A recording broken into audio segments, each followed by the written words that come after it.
Question number 14 है। 14 असेशन reason का है। क्वेश्चन देख लो, केमिस्ट्री की तरह 14 को क्वेश्चन है, असेशन सुन लो। Antacid used to get rid of pain in cause of indigestion. लिख लो चाहे तो, लिख लो इसका सेशन, लिखो सेशन ए करके लिखो। पहली स्टेटमेंट है एंटासिड, ए एन टी और acid, antacid is used, antacid is used to get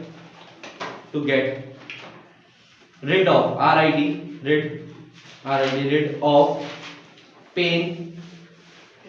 rid of pain is caused by to get rid of pain is caused by indigestion। मतलब कहने का मतलब है कि एंटासिड हम लोग यूज करते हैं किससे आराम पाने के लिए, मतलब rid of pain मतलब दर्द से आराम पाने के लिए। किस कब, जब इंडाइजेशन में आता है। इंडाइजेशन मतलब खाना जब पचता नहीं होता, डाइजेस्ट नहीं होता, ठीक है। पहली चीज रीजन देखो, रीजन है एंटासिड न्यूट्रलाइजेस, एंटासिड रीजन देखो, antacid neutralises the excess of acid produced in the stomach, कहने का मतलब क्या है, पहले मैंने बोला था असेशन रीजन सही करने का तरीका होता है, पहले दोनों स्टेटमेंट को अलग अलग पढ़ेंगे, ठीक है। तो पहली स्टेटमेंट बिल्कुल सही है कि एंटासिड क्या होता है, किस लिए हमें आराम दिलाता है। जब हमें खाना इनडाइजेस्ट हो जाए, मतलब डाइजेस्ट नहीं होता, तो हम लोग क्या करते हैं, एंटासिड का यूज करते हैं, ठीक है। पहली चीज, पहली स्टेटमेंट समझ में आ गई। दूसरी स्टेटमेंट क्या है, दूसरी स्टेटमेंट ऐसी है, उसने बोला कि एंटासिड जो करता है न्यूट्रलाइज करता है, किसको न्यूट्रलाइज करता है, जो हम एसिड खा लिया ना, जो ज्यादा हो गया स्टमक में एसिड, उसको क्या कर देता है, न्यूट्रलाइज कर देता है। कोई दिक्कत तो नहीं है, ये कौन करता है, एंटासिड। दोनों स्टेटमेंट सही है और बिल्कुल सही एक्सप्लेनेशन भी है कि एंटासिड का, पहले मैं एंटासिड के बारे में बताया, दूसरे में एंटासिड का काम बता दें कि वो काम कैसे करता है। क्लियर हो गई चीज, तो लिखेंगे बोथ आर करेक्ट, ठीक है। ये ऑप्शन चूज करेंगे, बोथ आर करेक्ट। कोई दिक्कत, कोई परेशानी, एक ठीक, जल्दी लिखो। चलो move on to question number 18 का एक टेबल दे रखा है, 18 का टेबल बनाना, ठीक है, साथ साथ टेबल बनाएंगे।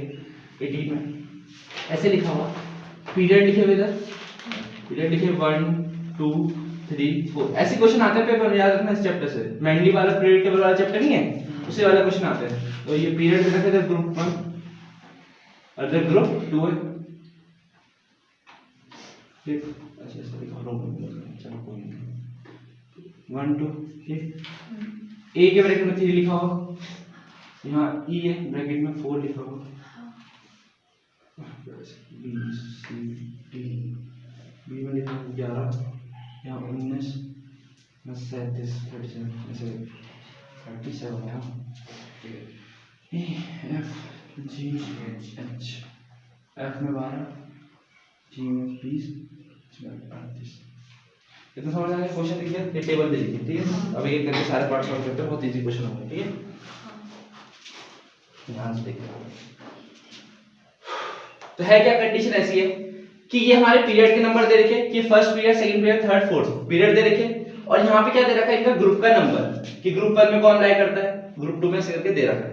अच्छा एक और चीज ध्यान सुनेंगे, क्या, जैसे ए है, इसके जो ब्रैकेट में लिखा हुआ, ये क्या है, इसका एटॉमिक नंबर, क्या है इसका एटॉमिक नंबर। क्वेश्चन में खुद बोला कि जो पैरेंथेसिस मतलब ब्रैकेट के अंदर उनको क्या नाम दिया, एटॉमिक नंबर, क्या नाम दे रखा है, एटॉमिक नंबर। तो जैसे पहला क्वेश्चन है, पहला पार्ट इसका, what is the electronic configuration of F, F दिख रहा है, एफ का ये रहा, इसका इलेक्ट्रॉनिक कन्फिगरेशन लिखना है, एफ लिखा 2 इलेक्ट्रॉनिक, कोई बच्चा भी बता देगा इलेक्ट्रॉनिक, कोई दिक्कत नहीं है, सबसे सिंपल चीज है इलेक्ट्रॉनिक। कैसे, क्यों, देखो ध्यान से। पहली चीज मैंने बोला इलेक्ट्रॉनिक कन्फिगरेशन का बेस्ट तरीका क्या होगा, तो ऐसे बोलना है, एफ वाला कौन से शेल में, कौन से पीरियड में लाई कर रहा है, सेकंड में, तो कितने शेल होंगे इसमें, 2 बता रखा है, तो number of period equal to number of shell, तो 2 शेल होगी, के और एल बना दिए, ठीक। अब 12 इलेक्ट्रॉन को भरना है, 12 इलेक्ट्रॉन को भरना है, 2 होंगे कि 3 होंगे शेल, 3 होंगे ना, ये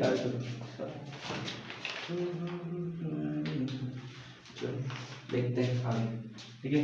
बता देंगे 2 8 और एक और होना चाहिए, 2 भी आना चाहिए ना, ये तो 12 इलेक्ट्रॉन है, लेकिन एफ पे इलेक्ट्रॉन कॉन्फिगरेशन ऐसे होगा, ठीक है। 12 लिखो, देखते रहो सर, दो देंगे फिर,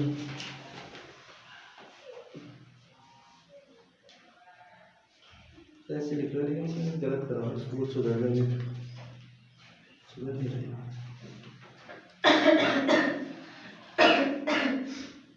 हो गया done.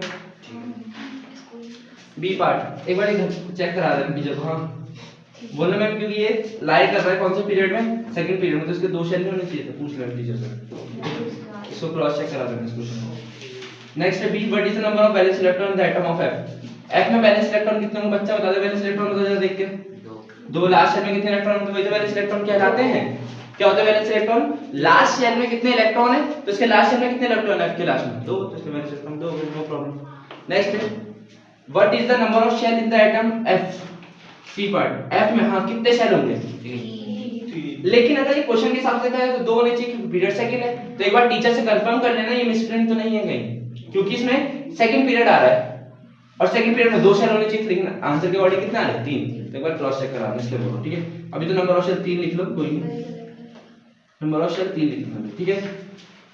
D part right the size of the atom of E F G and H in decreasing order. बताओ भाई ई एफ जी एच का ये रहा डिक्रीजिंग ऑर्डर में, डिक्रीजिंग मतलब सबसे डिक्रीजिंग मतलब बड़े से छोटे, नीचे आते हुए साइज क्या करता है, तो सबसे बड़ा साइज किसका होगा, h का, सही बात है। तो डिक्रीजिंग ऑर्डर लिखने, decreasing order of size, decreasing order of size, सबसे बड़ा कौन साइज में h, फिर g f और e, h g f है ना, h g का f समझ आ गया, h g f, ठीक है ऐसे। अगला पार्ट एलिमेंट a दिख रहा, हाँ उसमें कितने शेल होने चाहिए, दो, ठीक है। फिर भी कंफर्म कर लेंगे number of shell equal to, समझ में आ गया, क्लियर,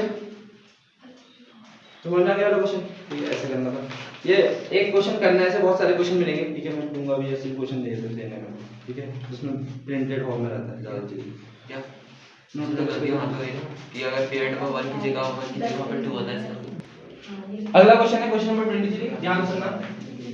क्वेश्चन नंबर 23 है draw the electron dot structure of carbon dioxide. क्या होता है इलेक्ट्रॉन डॉट स्ट्रक्चर बनाने से क्या रहेगा, CO2 का, ठीक है बना ले रहा हूं, ठीक है CO2 का बन जाएगा इलेक्ट्रॉन डॉट स्ट्रक्चर, बहुत सिंपल।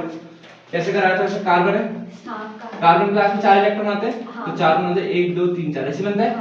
फिर किसकी बात की, ऑक्सीजन, ऑक्सीजन की क्लास में कितने आते हैं 6, 6 हो गए। दूसरा ऑक्सीजन भी होगा क्योंकि CO2 है, कार्बन डाइऑक्साइड है ना, दूसरा ऑक्सीजन यहां बैठा हुआ ताप में ऐसे। अब होगा क्या, या तो ऐसा काम करना कार्बन की क्रॉस से बना देना है ना, ताकि समझ में आ जाए जो। अब इन दोनों के बीच में पहले शेयरिंग होगी, जिसके 2 इलेक्ट्रॉन शेयर करेगा, समझ में आया, तो ऑक्सीजन के 8 दिख रहा clear.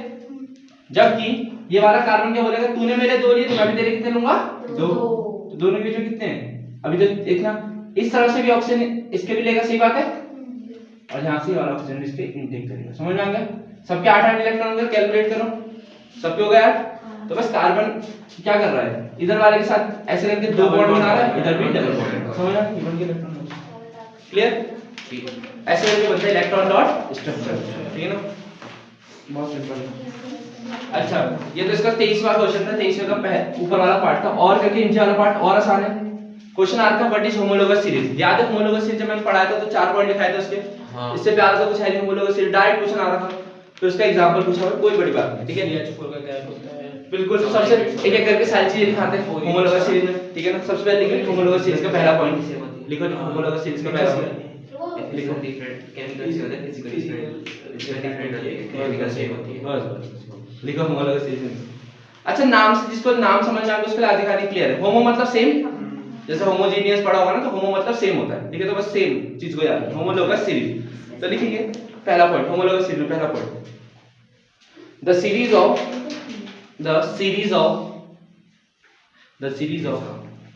Compounds having same general formula, सही बात है, जनरल फार्मूला सबका सेम होता है, क्योंकि अगर एल्केन है तो सबका फार्मूला CnH12+2 होगा, क्लियर, पहली चीज, ठीक है, लिख दिया पहला पॉइंट। दूसरा पॉइंट पहला है सेम जनरल फार्मूला, दूसरा point the members of homologous series, ये द कंपाउंड्स को लिख सकते हो, the members of homologous series, chemical properties क्या होगी, same, have same chemical properties, तो केमिकल प्रॉपर्टीज यहां पे सेम होती है, ठीक है ना, हैव सेम केमिकल प्रॉपर्टीज, लिख दिया। आगे अगला पॉइंट सेम केमिकल प्रॉपर्टीज। आगे the members of homologous series, the members of homologous series have different physical properties. सही बात है, फिजिकल प्रॉपर्टीज क्या होगी? Different, have different physical properties. Bracket में लिख देना due to change in atomic mass, due to change in atomic mass. वैसे number इतने में मिल जाएंगे पूरे के पूरे, लेकिन मैं कुछ और पॉइंट भी ऐड करा दूं ताकि इन फ्यूचर अगर 4 पॉइंट पूछे 5 पॉइंट तो आप लिख सको, ठीक है ना। नेक्स्ट पॉइंट लिखेंगे, नेक्स्ट पॉइंट। हाँ भाई, कितने का डिफरेंस होता है? CH2 का, कितने का? CH2 का होता है, ठीक है। तो लिखेंगे there is a difference of CH2 in two consecutive members। मतलब क्या है देख लो जरा, जैसे एल्केन के लिए बनाऊंगा, एल्केन का फॉर्मूला CnH2n+2 होता है। n की पहली वैल्यू मैंने 1 रखी, तो n की वैल्यू 1 रखूं कितना आएगा? CH4 आएगा, ठीक है। फिर n की वैल्यू 2 रखता तो कितना आता? n की वैल्यू 2 रखो, कितना बनेगा? C2H, 2 2 जा 4 + 2 6, n की वैल्यू 2 रखी है। ऐसी एक और वैल्यू रख लो, 3 रख सकते हो, कितना आएगा 3 रखने में? C3 H कितना? 3 2 6 + 2 8, ठीक है। अब बताओ इसमें गैप कितने का इनके बीच में? कितने कार्बन का? कितने कार्बन का गैप है? 2, एक कार्बन का गैप है ना। और हाइड्रोजन कितने? 2। समझ में आ गया? 2 में से एक। हां 15 में, सॉरी क्लियर हो गया? इन दोनों के बीच में देखो CH2 का डिफरेंस, इसको बोल रहा हूं CH2। क्लियर हो गया? ये डिफरेंस की बात हो रही है, तो बेवकूफ है क्या? अभी अब देखो आगे लिखो, एग्जांपल लिख दो, एग्जांपल करके इसको लिख देना, एग्जांपल लिख देना, ठीक है। इसको एग्जांपल करके एल्केन करके इसको लिख देना, एल्केन करके लिख देना इसको, जनरल फार्मूला लिख देना, जनरल फार्मूला स्कूटी पे आ गया, ठीक है। जल्दी लिखो, स्कूटी पे आ गया, जनरल फार्मूला जल्दी लिखो।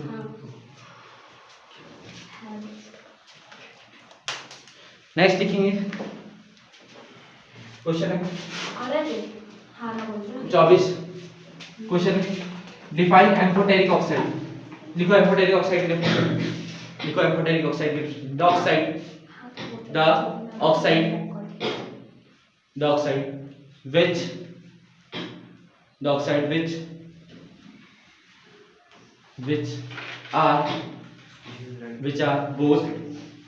which are both acidic and basic, which are both acidic and basic in nature, which are both acidic and basic in nature, ठीक है ना।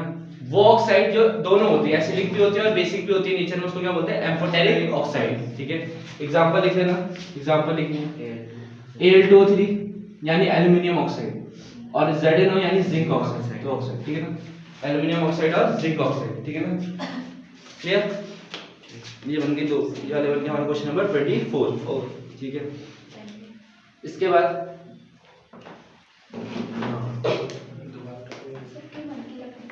लिखो क्वेश्चन है, नेक्स्ट सेक्शन सी स्टार्ट होगा, ये तो खत्म हो गया, ठीक है। नोट कर लिए? ठीक है। अब आते हैं सेक्शन सी का, ठीक है। 24 कलम सेक्शन सी का क्वेश्चन नंबर 27 से स्टार्ट कर रहे हैं, ठीक है। क्वेश्चन क्या है? क्वेश्चन है डिकम्पोजिशन रिएक्शन रिक्वायर एनर्जी इधर in the form of heat और light for breaking down the reactant.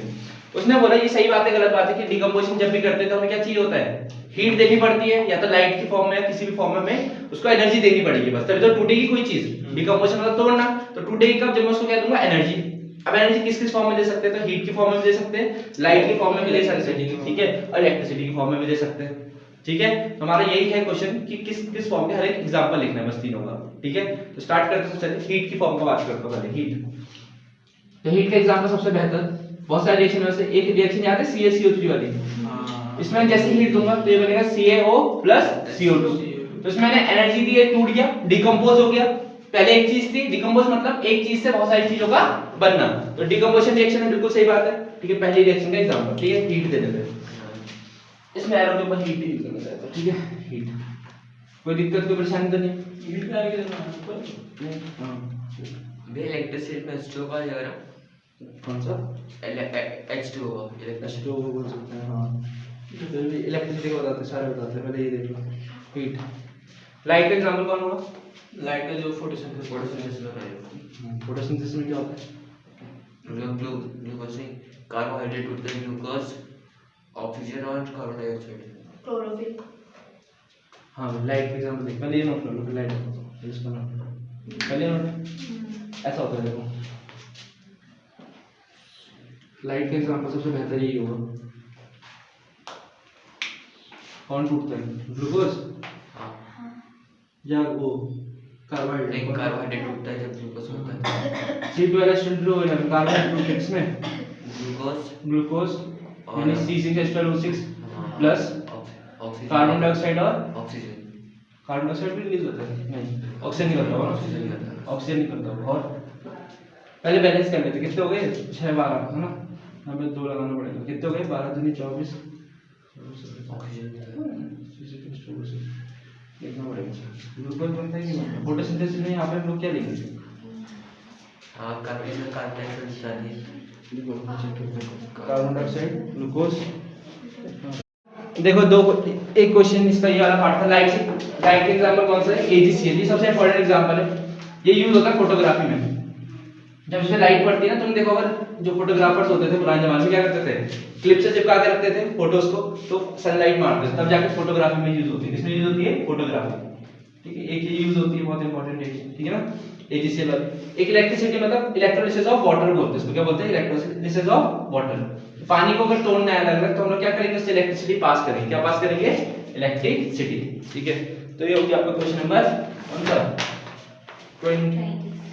27, ये हो गया क्वेश्चन नंबर 27 खत्म, ठीक है। इसके अलावा क्वेश्चन में डिस्कस करूंगा कल।